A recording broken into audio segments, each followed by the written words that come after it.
Great. So now we're going to talk about the most comprehensive of the arrangements, the master franchise agreement. So looking back at our our area franchise agreement, now let's just go ahead and erase this right here.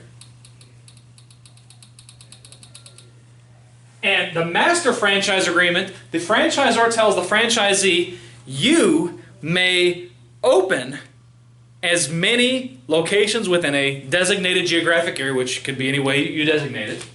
You can open as many of your own locations as you wish. So 1, 2, and 3, for example. So congratulations, Mr. Franchisee. You've got that under control. However, in addition, you may also sell the right of that franchise to other players. So, you've got Ronald, who owns McDonald's, who makes a master franchise agreement to Dave, the master franchise agreement holder for the entire state of California, for example.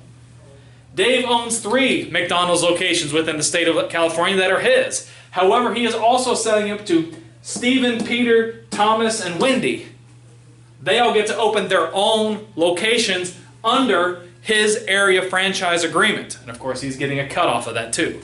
That is the master franchise agreement. That says, as long as you continue to pay me, the franchisor, I'm going to give you the keys to the castle. Congratulations.